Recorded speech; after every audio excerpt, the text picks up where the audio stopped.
व्यासपीठावर बसलेले सर्व मान्यवर आणि जमलेल्या माझ्या तमाम देशभक्त बांधवांनो, भगिनी आणि मातांनो, राजन केवळ मलाच नाही तर मला खात्री आहे आपल्या हिंदू हृदय सम्राटांना आणि धर्मवीरांना सुद्धा तुमचा अभिमान वाटत असेल.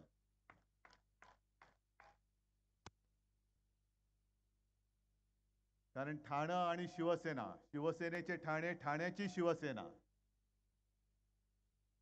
काही जणांना मस्ती आले, त्यांना वाटतं ठाणे आपली खाजगी मालमत्ता आहे. ती मस्ती उतरवण्यासाठी मी आलेलो आहे.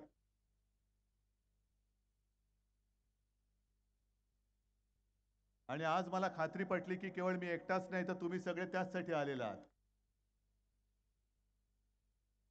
मगाशी संजय राऊत आपण जे बोललात ते खरं आहे. महाराष्ट्रामध्ये जिथे जिथे जाता येणं मला शक्य आहे तिथे तिथे मी जातोय. रस्त्यात गर्दी असते, सभेला गर्दी असते. परभणीची सभा काय, हिंगोलीची सभा काय, कालची धाराशिवची सभा, कोल्हापूरची सभा, हातकणंगले, सगळ्याच सभा. आणि कालची धाराशिवची जी सभा होती,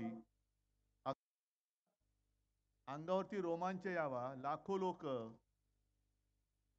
आणि आपण आईचा गोंधळ घालतो. ती आई तुळजाभवानी गोंधळाला आली होती, असंच त्या सभेचं स्वरूप होतं. लोक पेटलेत, लोक चिडलेत, वाट बघतायत कधी एकदा आमच्या मतदानाची तारीख येते आणि यांना रिटायर नाही गेट आउट करण्यासाठी लोक आतुरलेली आहेत. गेट आउट, तडीपार. किती मस्ती आले. एक तर यांच्यामध्ये हिंमत नाही समोरासमोर लढायची. आणि माझ्या साध्या साध्या शिवसैनिकाला जो निष्ठावान आहे, तुमच्या पैशाने तो विकत घेतला जात नाही. आज सुद्धा त्यांचे संदेश येत आहेत, ये तुला सगळं सोडून देतो. पण मडवी तुरुंगात आहेत, भाजपात किंवा मिंद्याकडे जायला तयार नाहीत. आणि बघू ना आपण यांच्या तुरुंगाच्या भिंती किती मजबूत आहेत. कायद्याच्या दृष्टीने बोलतोय, तुरुंग नाही फोडणार मी, तुरुंग तसाच ठेवणार आहे. कारण उद्या ज्यांनी माझ्या मडवीला तुरुंगात टाकलं त्यांना मी त्या तुरुंगात टाकणार आहे. संजय राऊत पण तसेच नाही झुकला. काय कराल, तुरुंगात टाकाल ना, टाका, बघू तुमच्या तुरुंगाच्या भिंती किती जाड आहेत. आणि मला अभिमान आहे की तो स्वातंत्र्याच्या आधीचा काळ संपूर्ण देश प्रवाहपतीत झाला होता. कोणी इंग्रजांच्या विरुद्ध बोलायला तयार नव्हतं. तेव्हा एक महाराष्ट्राचा सुपुत्र त्यांनी ठणकावून विचारलं होतं आणि सांगितलं होतं भर कोर्टात, स्वराज्य हा माझा जन्मसिद्ध हक्क आहे आणि तो मी मिळवणारच. त्या लोकमान्यांना सुद्धा अभिमान वाटत असेल की अरे तो माझा महाराष्ट्र आज सुद्धा जागा आहे, आज सुद्धा ज्वलंत आहे. असंतोषाचे जनक ज्या लोकमान्यांनी महाराष्ट्रात जन्म घेतला, तो महाराष्ट्र आज सुद्धा जो संपूर्ण देशात असंतोष भडकलेला आहे, त्या असंतोषाचा जनक हा लोकमान्यांचा महाराष्ट्र आज सुद्धा आहे. पण तेव्हा सरकारचे डोके ठिकाणावर आहे काय, हा प्रश्न त्यांनी विचारला होता, तो सुद्धा मराठीतनच. आजच्या सरकारला डोकंच नाहीये, त्या डोक्याच्या जागी नुसता खोका आहे हे आम्हाला माहिती आहे. हे खोकेबाज सरकार आहे, डोकेबाज सरकार नाहीये. आणि मी दर सभेत सांगतोय, ही माझी शिवसेना माझी वडिलोपार्जित संपत्ती आहे. हे माझे निवडणूक रोखे आहेत जे मी या निवडणुकीत वठवणार आहे. हे माझे निवडणूक रोखे आहेत. आणि या निवडणूक रोख्यांवरती मोदीजी तुम्ही किती जुलम जबरदस्ती करा, यातलं एक सुद्धा बोगस नाही निघणार. हे सगळे अस्सल मर्द, जीवाला जीव देणारे हे शिवसैनिक मला शिवसेना प्रमुखांनी जोडून दिलेले आहेत. आणि तुम्हाला काय वाटतं, या शिवसेनेने 2014 आणि 2019 मध्ये मोदीजी तुम्ही विसरला असाल, तुम्ही कालच्या किंवा परवाच्या तुमच्या मुलाखतीत बोललात की उद्धवजींबद्दल मला प्रेम आहे. मी काय ऐकलं नाही. पण तुम्ही कदाचित विसरला असाल की 2014 साली भाजपाने जेव्हा तुमचं नाव ठरवलं की देशाच्या पंतप्रधानपदी नरेंद्र मोदींचं नाव उमेदवार म्हणून सुचवूया, तुमचे तेव्हाचे अध्यक्ष होते राजनाथ सिंग, त्यांनी मला फोन करून विचारलं होतं, उद्धवजी आपकी क्या सलाह है? आणि ते पाप मी केलं होतं. मगाशी जसं जितेंद्र थोबाडीत मारून गेले, त्यांनी या इथल्या गद्दाराचं नाव तेव्हा सुचवलं होतं म्हणून एक थोबाडीत मारली. मी किती मारून घ्यायला पाहिजे माहित नाही मला, पण ते पाप माझ्याकडनं नकळत झालं होतं. तेव्हा शिवसेना तुम्हाला चालत होती, तेव्हा उद्धव ठाकरे कोण आहे हे तुम्हाला माहिती होतं. आज असं काय झालं, बिनसलं. आणि 14 साली तरी काय बिनसलं होतं की तुम्ही ज्या शिवसेनेचा पाठिंबा घेतलात, तो उद्धव ठाकरे तेव्हाही पक्ष प्रमुख होता, 2019 ला होता आणि आज सुद्धा आहे. आणि जे माझ्या असली शिवसेनेला नकली म्हणतात, ती बेअकली माणसं मी महाराष्ट्रामध्ये सहन करणार नाही. ही माझी शिवसेना असली आहे.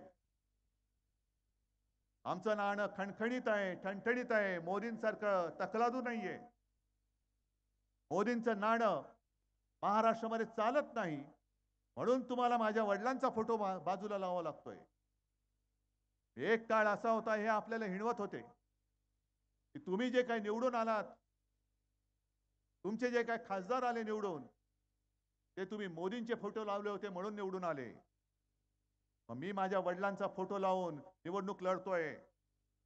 इथले जे गद्दार आहेत, घटनाबाह्य मुख्यमंत्री, त्यांनी त्यांच्या वडिलांचा फोटो लावून निवडणूक लढून दाखवावी, होऊन जाऊ दे. आणि राजकारणातले तुमचे बाप जर मोदी असतील तर त्यांचा फोटो लावा. हिंदू हृदय सम्राटांचा लावू नका. तेवढी तुमची पात्रता नाही, तुमची योग्यता नाही. कारण गद्दार म्हटल्यानंतर त्या गद्दाराच्या हातामध्ये भगवा झेंडा आणि शिवसेना प्रमुखांचा फोटो त्यांच्या बाजूला शोभत नाहीये. ही संघटना ही मर्दांची संघटना आहे.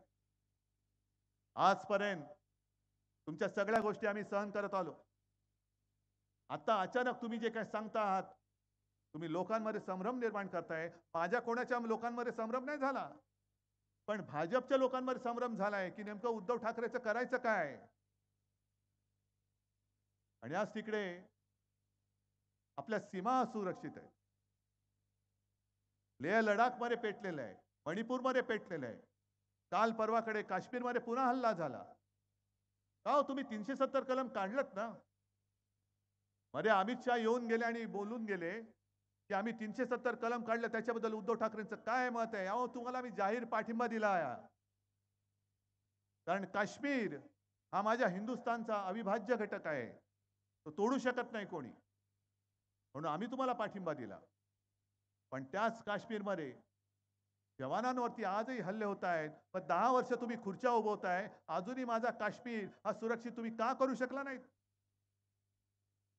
जसं तो पुलवामाचा हल्ला झाला, सत्यपाल मलिक यांनी तुमचं बिंग फोडलं. जे सैन्य आपल्या देशासाठी प्राण तळ हातावरती घेऊन सीमेवरती लढायला तयार असतात, त्यांना तुमच्या नादानपणामुळे जीव गमवावा लागला. राज्यपाल सत्यपाल मलिकांनी तेव्हाही सांगितलं होतं की यांना रस्त्याने जाऊ देणं हे धोकादायक आहे, हल्ला होऊ शकतो. अहो, मोदीजी फोटोग्राफी मी करतो, ती सुद्धा हल्ली करत नाही मी. पण त्यावेळेला बरोबर तुम्ही जिम कॉर्बेटमध्ये फोटोग्राफी करत होतात आणि सत्यपाल मलिकांनी सांगितलं की त्यांनी जेव्हा त्यांना संपर्क केला तेव्हा त्यांनी सांगितलं की आप चुप रहो. नेमकं काय झालं, त्या सत्यपाल मलिकांनी जे काय तुमचं सगळं ढोंग उघड केलेलं आहे त्याच्याबद्दल तुम्ही का अजून बोलत नाही आहात.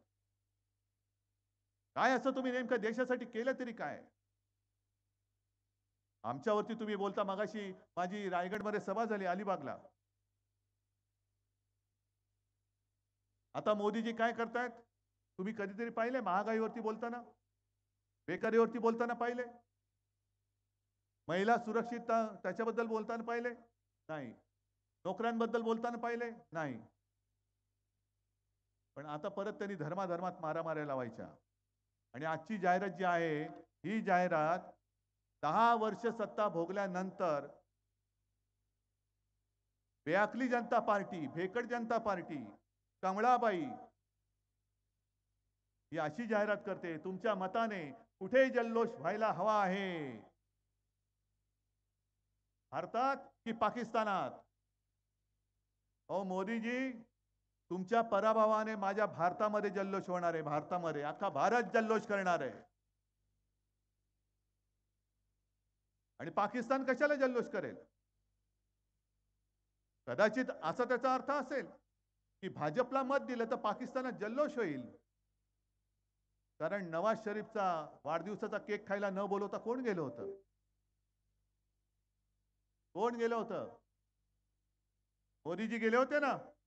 म्हणजेच ह्या जाहिरातीचा अर्थ असा आहे की भाजपला मत दिलं तर पाकिस्तानात जल्लोष येईल. अरे न बोलवता न बुलाया हुआ मेहमान वापस आने वाला है, केक तयार रखो. ही तुमची एवढी पातळी घसरली खाली? 10 वर्षामध्ये कसं तुमच्या 56 इंची छातीची 156 इंच छाती व्हायला पाहिजे होती. कामं सांगायला पाहिजे होती. कामं काय केलेत तुम्ही? काम केलेलं काय सांगतायत? काय कोणतं काम केलंय? मग जर मी असं म्हटलं की तुम्ही काय काम केलं नाहीत, बिनकामाचे आहात, जो नाही कामाचा तो नाही रामाचा. मी उलट म्हणतो, जो कामाचा नाही तो रामाचा कसा होईल? कारण राम राज्य ज्याला आम्ही म्हणतो, राम राज्याचा अर्थ सर्व सुखी आहेत, लोक जनता सुखी आहे, आनंदी आहे, महिला सुरक्षित आहेत, सगळा आनंदी आनंद आहे, त्याला राम राज्य आम्ही म्हणतो. मग तुम्ही कामच काही केलं नाही, बेकारी वाढते आहे. 80 कोटी लोकांना आम्ही फुकट धान्य देतो आहे. हीच तर धोक्याची घंटा आहे. 80 कोटी लोक माझ्यावरती अवलंबून आहेत. ही माझ्या दारात रोज भिकेचा कटोरा घेऊन उभी राहिली पाहिजेत, ही मोदींची स्वप्न. अरे आमचं सरकार आल्यानंतर 80 कोटी लोकांना आम्ही काम देण्याचं स्वप्न बघतोय. कारण आमचं हिंदुत्व हे हृदयात राम आणि हाताला काम देणारं हिंदुत्व आहे. आमचं हिंदुत्व हे घरातलं चूल पेटवणारं हिंदुत्व आहे आणि भाजपाचं हिंदुत्व हे घर पेटवणारं हिंदुत्व आहे. आणि म्हणूनच जो काही मुस्लिम समाज माझ्यासोबत आलेला आहे, ख्रिश्चन समाज आलेला आहे, अनेक समाज जिथे जिथे जातोय अगदी रस्त्यावरती उभे राहत आहेत आणि उघड उघड येत आहेत. उद्धवजी चिंता मत करो, पण या हुकुमशाला गाडा. का लोक तुम्हाला, एक जमाना असा होता की लोक जे ओरडायचे मोदी मोदी, आता हुकुमशाह बोलतायत तुम्हाला. हा तुमचा प्रवास कधी कुठून कसा झाला ह्याचा काहीतरी तुम्ही आढावा घेणार आहात की नाही? 2014, 2019 आणि 2024 मी तर या सरकारला गजनी सरकार म्हणतो. म्हणजे काल काय बोलले ते आज आठवत नाही, आज काय बोलणार ते उद्या आठवणार नाही. आणि नकली सेना तुम्ही म्हणताय याचा अर्थ अजूनही आपल्या शिवसेनेचा निर्णय हा सर्वोच्च न्यायालयाने दिलेला नाही. सर्वोच्च न्यायालयामध्ये आपली केस चालू आहे. पण ह्यांच्याकडे धुणी-भांडी करणारे हे सगळे निवडणूक आयुक्त. होय, मी धुणी-भांडी करणारच म्हणतोय. काय कारवाई करणार तुम्ही? कारण शिवसेना हे नाव माझ्या आजोबांनी दिलेलं आहे, निवडणूक आयुक्तांनी दिलेलं नाही. तुम्ही माझं चिन्ह चोरून देऊ शकता, कारण तो चिन्ह देणं हा तुमचा अधिकार आहे. पण माझं नाव जर का तुम्ही चोरून दुसऱ्याला देणार असाल तर निवडणूक आयोगाचं नाव, त्या आयुक्ताचं नाव सुद्धा मी धोंड्या ठेवलेलं आहे. हे धोंड्या चालेल, पण तुम्ही सरकारी यंत्रणा वापरलीत, निवडणूक आयुक्ताला धुळीभांडी करायला लावलं. त्या लवादाला, तो लवाड नार्वेकर, त्याला बसवलं. म्हणजे याचा अर्थ काय झाला की क्रिकेटमध्ये तुमचं दांडकं उडालं तर तुमचा अंपायर सांगतो 6. अरे दांडकं उडालं ना, नाही नाही अंपायर सांगतो सिक्सर आहे. हे एवढं सगळं तुम्ही खोटं काम केल्यानंतर आम्ही सर्वोच्च न्यायालयात गेलोय. सर्वोच्च न्यायालयामध्ये केस दाखल झाले. सर्वोच्च न्यायालयाने यांची कानपटं फोडलेली आहेत. कोश्यारी सकट सगळ्यांची कानपटं फोडलेत. कोश्यारीने म्हणजे तुमचा दुसरा नोकर, ज्याने येऊन महाराष्ट्राच्या राज्यपाल पदाचा अपमान केला, छत्रपती शिवाजी महाराजांबद्दल बोलले, फुल्यांबद्दल बोलले, तरी सुद्धा तुम्ही त्याला सहन केला. आणि तेव्हा हे शेपूट घालणारे सगळे लाचार गँग, गोल्डन गँग नाही, लाचार गद्दार गँग ही गप्प बसून राहिली. महाराजांचाच अपमान झालाय ना, मोदींचा नाही ना झाला. फुलांचा महात्मा फुलेंचाच झालाय ना, मोदींचा नाही ना झाला. तुम्ही नाव त्यांना काढून दिलं, सगळं काढून दिलं. कोश्यारींनी कसं चुकीचं काम केलं हे सुप्रीम कोर्टाने सांगितले. आणि मोदीजी तुम्ही फक्त 140 कोटी जनतेमधले एक व्यक्ती नाही, तुम्ही दुर्दैवाने अजून पंतप्रधान आहात. आणि नकळत तुम्ही सर्वोच्च न्यायालयावरती दबाव आणता आहात. हा मी आज सरळ जाहीर आरोप तुमच्यावरती करतोय. म्हणजे सर्वोच्च न्यायालयाने शिवसेनेच्या बाबतीत काय निकाल द्यायला पाहिजे हे तुम्ही नकळत सांगते की नकली सेना, नकली सेना. का नकली सेना? ही सगळी लोक जमलेली आहेत. संपूर्ण राज्यामध्ये लाखो लोक उसळतायत. आणि सुप्रीम कोर्टाने सांगितले की लोकप्रतिनिधींच्या संख्येवरती पक्ष कोणाचाही ठरवता येत नाही. तरी देखील तुम्ही आम्हाला नकली सेना म्हणताय. म्हणजे सर्वोच्च न्यायालयावरती तुम्ही दबाव आणत आहात. किती आणाल दबाव? अरे आम्ही हातामध्ये मशाल घेतले. जेव्हा हातात कमळ घेतलं होतं तेव्हा तुम्ही सुखावला होतात. आता मशाल कशी जाळून टाकते, काय जाळते ते तुम्हाला कळेल.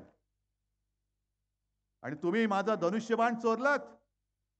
महाराष्ट्राच्या अस्मितेवरती तुम्ही वार केलात.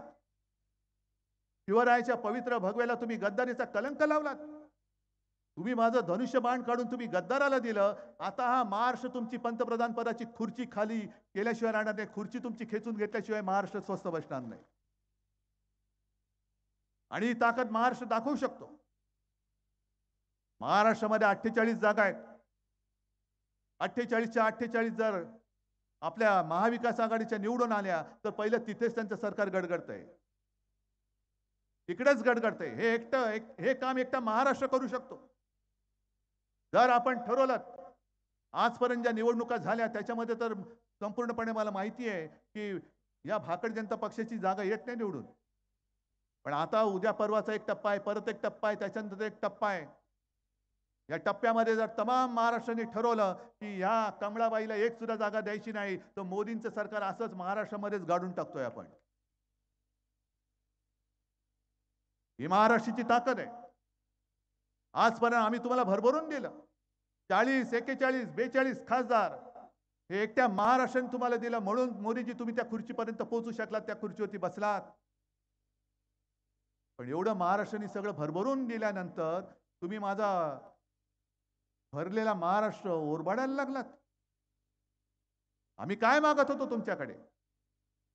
माझ्या महाराष्ट्रामध्ये जे उद्योगधंदे आम्ही आणत होतो, आमच्या महाराष्ट्रामध्ये जे उद्योगधंदे होते हे तुम्ही सगळे ओरबाडून तुमच्या गुजरातमध्ये नेलेत. गुजरात जणू काही संपूर्ण देश म्हणजे आमचा गुजरात. मी गुजरात बद्दल काही द्वेष व्यक्त करतो अशातला भाग नाही. गुजरात सुद्धा माझाच आहे, गुजरात आपलाच आहे. मी सुद्धा मुख्यमंत्री होतोच. आणि तुम्ही सांगा मी कधी मुख्यमंत्री होतो त्या काळामध्ये जात पात धर्मामध्ये भेदभाव करून दाखवला होता का? केला होता? कधीच केलेला नव्हता. पण तुम्ही ते करतात. आपलं इंडिया आघाडीचं सरकार आल्यानंतर गुजरातच्या हक्काचं काय असेल ते आम्ही गुजरातला देऊ, जरूर देऊ. तिकडे अगदी कंजूसी करणार नाही. पण गुजरातची भरभराट करताना जर तुम्ही महाराष्ट्राच्या तोंडातला घास काढून गुजरातला भरवणार असाल तर तो हात कोणाचाही असला तरी तो आम्ही कापून टाकल्याशिवाय राहणार नाही. ही महाराष्ट्राची शपथ आहे. काय समजता काय महाराष्ट्राला?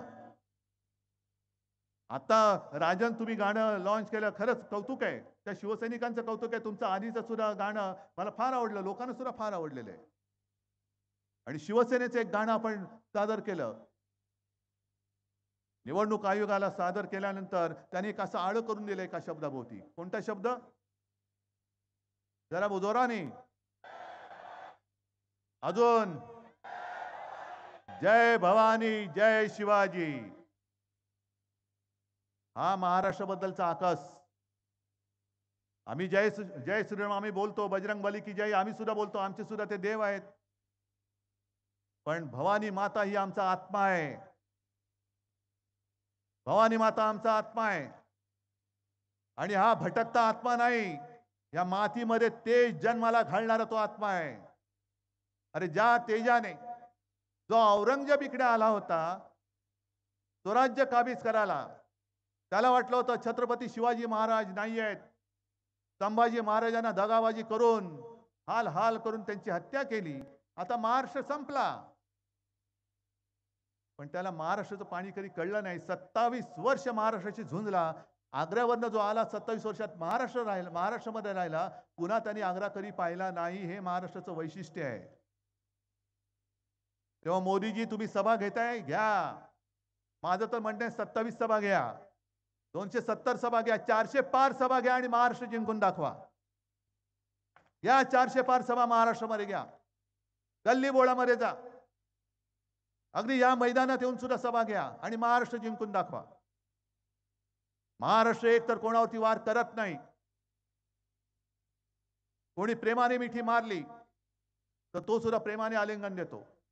पण जर का महाराष्ट्राच्या पाठीत वार झाला तर महाराष्ट्र वाघ नख बाहेर काढल्याशिवाय राहत नाही. ही माझी वाघ नख आज महाराष्ट्रामध्ये बाहेर काढलेली आहे. ही वाघ नख आहेत. एक तर तुम्ही कामाच्या नावाने संपूर्ण ठणठणाट केला, कुटुंब फोडलीत, पक्ष फोडलेत. काय केलं काय तुम्ही? कोरोना काळामध्ये जे काम महाराष्ट्राने केलं, माझं नाव मुख्यमंत्री नंबर 1 म्हणून झालं, ते माझ्यामुळे नाही, तुमच्यामुळे झालं आणि शासन यंत्रणेमुळे झालं. तुम्ही सगळ्यांनी सहकार्य केलं म्हणून संपूर्ण देशात महाराष्ट्राच्या मुख्यमंत्र्याचा नंबर 1 होता. आणि महाराष्ट्र इकडे कोरोनाशी लढत असताना तुम्ही टीव्हीवर यायचे, दिवे लावा, ताटं बडवा, कोलांट्या उड्या मारा, बेडूक उड्या मारा, घरंगळत जा, हे असे चाळे. अरे संपूर्ण जग हसत होतं की हे मोठं संकट आल्यानंतर एका देशाचा पंतप्रधान थाळ्या बडवायला सांगतोय. मोदीजी जेव्हा तुम्ही रिकाम्या थाळ्या बडवायला सांगत होता तेव्हा मी मुख्यमंत्री म्हणून इथल्या माझ्या गोरगरिबाला 10 रुपयामध्ये भरलेली थाळी शिवभोजन म्हणून देत होतो.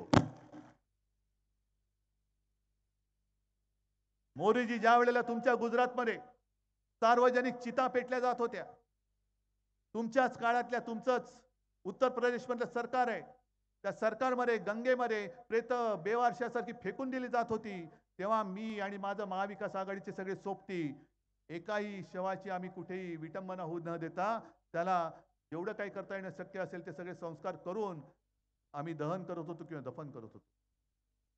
एक सुद्धा माणूस उपचारावे नाही, कोणालाच नाही. आटोकाट प्रयत्न केले, रात्रीचा दिवस, दिवसाची रात्र, काही बघितलं नाही. पण आता तुम्ही जे काय सांगताय की मुंबईमध्ये खिचडी घोटाळा झाला, इकडे हा घोटाळा झाला, पहिला तुमच्या पीएम केअर फंडामध्ये किती घोटाळा झाला बघा, कारण तो सुद्धा तुम्ही त्याच काळात जमा केलेला आहे. पीएम केअर फंड म्हणजे काय? पीएमचा अर्थ काय? नक्की त्याचा मालक कोण? आणि मोदीजी उद्या तुम्ही पंतप्रधान नसणार, मग तो फंड कोणाच्या हातामध्ये जाणार आहे? त्याची तर मोजदाद करायची नाही, कारण तो खाजगी फंड आहे. मग खाजगी फंडाचं नाव पीएम केअर फंड ठेवू शकतो? आम्ही सुद्धा काढतो काहीतरी पीएमच्या नावाने, देतील लोक पैसा. चौकशी कशी करता बघतो, कारण तो आमचा खाजगी फंड आहे. इतर वेळेला तुम्ही प्रत्येकाच्या संपत्तीवरती अगदी गळ्यातल्या मंगळसूत्राकडे तुम्ही लक्ष देता, पण पीएम केअर फंडाच्या सगळा जो काही मोठा घोटाळा झालेला आहे त्या घोटाळ्याबद्दल तुम्ही का नाही बोलत? तुम्हाला सगळ्यांना जे काय घाबरवलं जात आहे की तुमची संपत्ती ज्याला मुलं जास्त होणार त्याच्यामध्ये वाटून टाकणार. संजय बाकीच्या उद्योगपतींचं सोडा, ह्या पीएम केअर फंडामधले जमलेले पैसे जरी गरिबांना वाटले तरी यांच्या खात्यामध्ये कितीतरी लाख रुपये येतील. आणि सगळ्यात जास्त मुलं म्हणजे जास्त मुलं होतील त्यांना संपत्ती वाटणार. मोदीजी तुम्हाला कोणाला किती मुलं होतात त्याच्यात करायचं काय? अहो राजकारणामध्ये भाजपला मुलं होत नाही त्याला मी काय करू? माझा दोष थोडीच आहे. मी त्यांना भाकड जनता पक्ष म्हणतो तो एवढ्यासाठी म्हणतो कारण राजकारणात तुम्हाला मुलंच नाही झाली, आमची मुलं तुम्हाला कडेवर घेऊन फिरवायला लागतायत.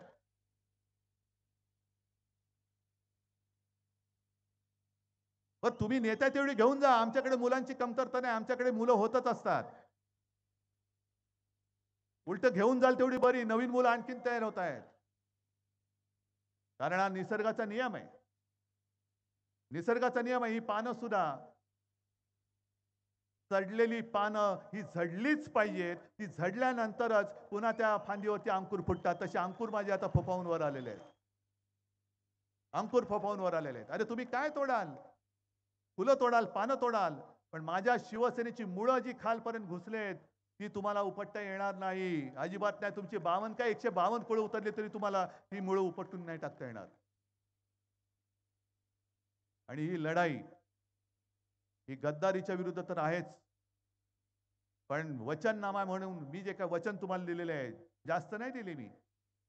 कारण राजन तुमचा तो कार्य अहवाल आहे ना, तो नुसता दाखवा आणि हा नुसता गद्दाराच्या छातीवर ठेवला ना, तरी त्याच्यामध्ये तो पुन्हा उठणार नाही. केवढा तो एवढा जाड जूड आणि जड आहे, दाखवा जरा. हे मलाच नाही उचलता येणार. हा आमचा कार्यसम्राट खासदार, निष्ठावान आहे, याच्या बरोबरीला येऊ शकतात. अरे 10 वर्षात मी तर सोडून द्या, राजांच्या कामाची तुलना मोदींनी करून दाखवावी. पंतप्रधान म्हणून मोदींनी केलेली कामं आणि 10 वर्षात माझ्या राजांनी केलेली कामं. ही लोक काय भाड्याने आणलेली लोक नाही आहेत. खुर्ची मागे किती पैसे आहेत का रे कोण भाडखाऊ? कोणीच नाहीये. आणि म्हणून मी जी काय वचनं दिलेली आहेत, पहिलं वचन, माझ्या महाराष्ट्राची होणारी लूट मी थांबवल्याशिवाय राहणार नाही. कारण ह्यांनी माझं आपलं सरकार का पाडलं, गद्दारी करून का पाडलं? कारण जोपर्यंत मी मुख्यमंत्री होतो तोपर्यंत ह्यांची महाराष्ट्राकडे वाकड्या नजरांनी पाहण्याची हिंमत नव्हती. जर पाहिलं असतं तर डोळे काढून मी हातात दिले असते. म्हणून यांनी गद्दारी करून सरकार पाडलं आणि महाराष्ट्रातले सगळे उद्योगधंदे पळवायला लागले. जिथे आपलं कोविड केअर सेंटर केलं होतं, ज्याच्यात हजारो लाखो लोकांचे जीव वाचले, सरकार बदलल्याबरोबर ते पाडलं आणि ती जागा तत्काळ बुलेट ट्रेनच्या घशात घालून टाकली. अहमदाबाद मुंबई, अहमदाबाद मुंबई. किती लोक जाणार आहेत अहमदाबाद मुंबईमध्ये? आपलं वित्तीय केंद्र हे गुजरातला पळून नेलं. हे केंद्र मी पुन्हा नव्याने महाराष्ट्रामध्ये उभं करून दाखवेन. अगदी प्रत्येक गावात नाही तरी जिल्ह्यामध्ये, तालुक्याच्या ठिकाणी जे माझे तरुण तरुणी शिकलेत पण नोकरीचा पत्ता नाही, त्यांना तिथल्या तिथे रोजगार देण्याचा मी प्रयत्न करतोय. नक्की करून दाखवणार. आणि दुसरं म्हणजे सगळ्यात महत्त्वाचं म्हणजे कर दहशतवाद. इथे शेतकरी तसे नसतील, व्यापारी कदाचित असतील. त्या व्यापाऱ्यांना जीएसटीचा त्रास किती आहे?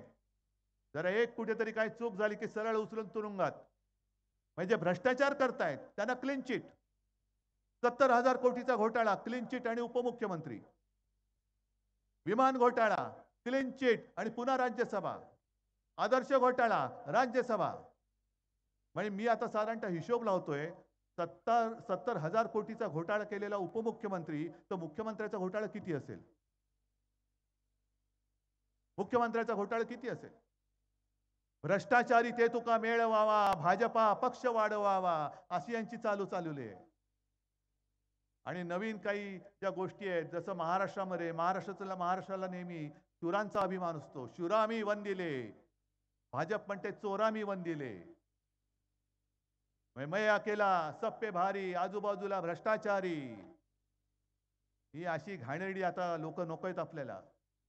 जीएसटी मध्ये सुद्धा आपण ती पद्धत आहे त्या पद्धतीमध्ये आमूलाग्र बदल करू आणि जीवन सुसह्य होईल. आता तुम्ही सगळे नागरिक आहात. फक्त कर भरण्यासाठी तुमचा जन्म नाही झालेला. कर भरल्यानंतर तुम्हाला सुविधा मिळाल्या पाहिजेत. आज संपूर्ण महाराष्ट्रामध्ये तुम्ही बघाल तर प्रत्येक ठिकाणी होर्डिंग वरती मोदी. मग अशी विद्याताई तुम्ही बोललात ना, ठीक आहे, मी एक समजू शकतो, जो देवेंद्र फडणवीसांनी शोध लावलाय की लस मोदींनी बनवली म्हणून लसीकरणाच्या सर्टिफिकेटवर मोदींचा फोटो मी समजू शकतो. कारण लस मोदींनी बनवली, ठीक आहे, मोदींनी बनवली, देवेंद्र फडणवीसांचं सर्टिफिकेट आहे ना, त्याला दिलं छापा मोदींचा फोटो. पण खताच्या पिशवीवर मोदींचा फोटो का? अरे काय चुकलं काय माझं? ज्यांनी जे बनवलं त्याचा फोटो छापला पाहिजे. लस मोदींनी बनवलं तर मोदींचा फोटो त्याच्यावर छापला पाहिजे. मग खताच्या पिशवीवरती बैलाचा फोटो का नाही? हे असे जे काही प्रश्न आहेत की सगळं मी आणि मीच सगळं काही मीच केलं. उद्या आणखीन काही दिवसांनी सांगतील हे सगळं ब्रह्मांड, हे विश्व हे मी तयार केलेलं आहे. सूर्य सुद्धा मी असा तयार केलेला आहे, चंद्र तयार केलेला आहे. हे सगळी थापाबाजी आता खूप झाली. एक तर जे मी तुम्हाला सांगितलं की महाराष्ट्र पूर्ण नाचवून टाकण्याचा प्रयत्न चालू आहे. महाराष्ट्र बदनाम करून टाकायचा, भिक्या कंगाल करून टाकायचा. उद्योगधंदे बाहेर न्यायचे आणि अशी बदनामी करायची की नवीन उद्योगधंदे महाराष्ट्रात येताच कामा नये. सगळ्यांना महाराष्ट्रात यायला भीती वाटली पाहिजे. आणि मी तुम्हाला प्रश्न विचारतो, मला असा देशातला एक मराठी माणूस दाखवा जो महाराष्ट्र सोडून इतर राज्यात गेलाय आणि तिथल्या नेत्यांवरती त्यांच्या कुटुंबियांवरती अत्यंत घाणेरड्या पद्धतीने आरोप करतोय. आहे कोणाची हिंमत? दुसऱ्या राज्यात हे जर कोणी केलं असतं तर लोकांनी तिथल्या तिथे कान फटवला असता. एक दिवस तो पण येईल. कारण महाराष्ट्र संयमी आहे, सुसंस्कृत आहे. पण महाराष्ट्र नामर्द नाहीये. महाराष्ट्रात मर्द आजही आहेत. जर सीमा ओलांडाल तर भर रस्त्यात त्यांना कान फटवल्याशिवाय आम्ही राहणार नाही. आणि ही हुकुमशाही विरुद्धची लढाई आहे. लढाई आजपर्यंत अनेक झाल्या. इकडे पक्ष फोडला. माझे सगळे आजूबाजूचे कोण त्यांना जे त्यांच्या बरोबर गेले ते नातेवाईक त्यांनी घेतले. आणखीन कोण असतील तुम्ही सांगा, तुमच्याकडे पाठवून देतो. कारण तो राजकारणात तुम्हाला पोरं होणं शक्यच नाहीये. तुम्हाला पाहिजे असेल आम्ही पुरवठा करतो गद्दारांची. आणखीन आमच्याकडे आता गद्दार नाहीये शिल्लक. फक्त दुःख एका गोष्टीचं होतं. मी 4 दिवसापूर्वी खडकवासला गेलो होतो सुप्रियाताईच्या प्रचाराला. पवार साहेब होते, सुप्रियाताई होती, सगळे आपले महाविकास आघाडीचे नेते सुद्धा होते. आणि तिकडे मी एक गोष्ट सांगितली होती, कुऱ्हाडीचा दांडा गोतास काळ. माहिती आहे तुम्हाला? त्याच्यामध्ये गोष्ट अशी आहे की एक मोठं डवरलेलं बहरलेला वृक्ष असतो, कित्येक वर्षाचा, शेकडो वर्षाचा. त्याच्यावरती अनेक पक्ष्यांच्या पिढ्या जन्माला आलेल्या असतात. काही बाणगुळ असतात, माकडं सुद्धा उड्या मारत असतात. आणि एक दिवस एक व्यापारी येतो आणि त्याच्या बुंद्यावरती घाव घालायला लागतो लाकूड तोडायला. आणि तो व्यापारी असा होता की तो वर्षानुवर्ष त्या झाडाचा लाकूड तोडून घ्यायचं, झाडाचं फर्निचर बनवायचा आणि लोकांना सांगायचं लाकूड सुद्धा मीच बनवलंय, हे माझी गॅरंटी आहे, लाकूड मी बनवलंय, मेरी गॅरंटी, मैंने लकडी बनाई है.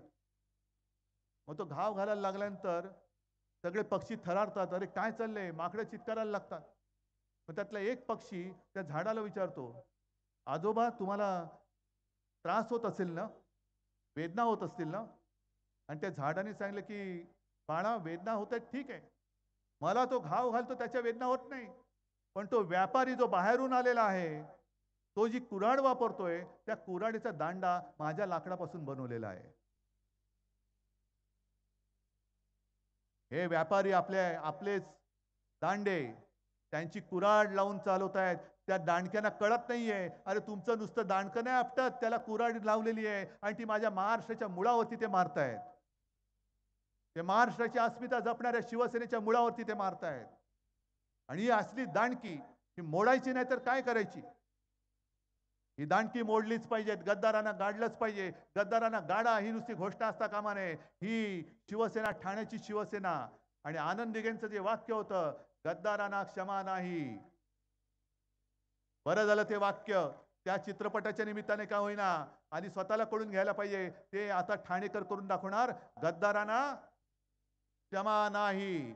आणि राजन विचारे जो एक निष्ठावंत, तेव्हा जर का त्याने तो स्टँडिंग कमिटी सोडली नसती ते भूत जन्मालाच आलं नसतं.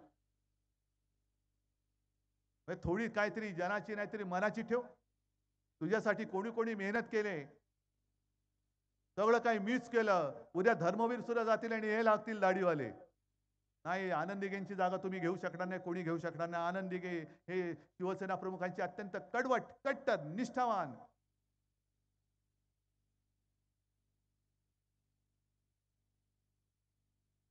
त्यांचा मृत्यू झाला पण त्यांनी भगवा सोडला नाही. ही याला म्हणतात निष्ठा, याला म्हणतात निष्ठा. आणि त्या निष्ठावान ठाणेकरांना निष्ठा काय असते हे शिकवण्याची नाही तर गद्दारांना दाखवण्याची वेळ आलेली आहे.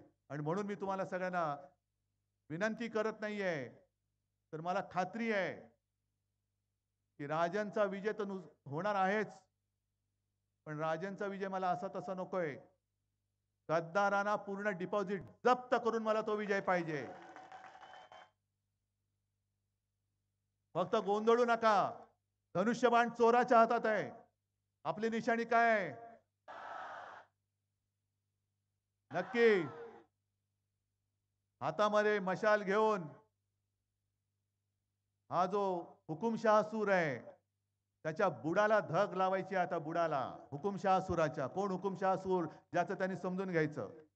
आणि दिल्लीवरती पुन्हा लोकसभेमध्ये आपल्या शिवसेनेचा अस्सल आणि एकमेव शिवसेनेचा कट्टर निष्ठावान शिवरायाचा पवित्र भगवा घेऊन राजन विचारेला पुन्हा दिल्लीमध्ये पाठवायचा आहे.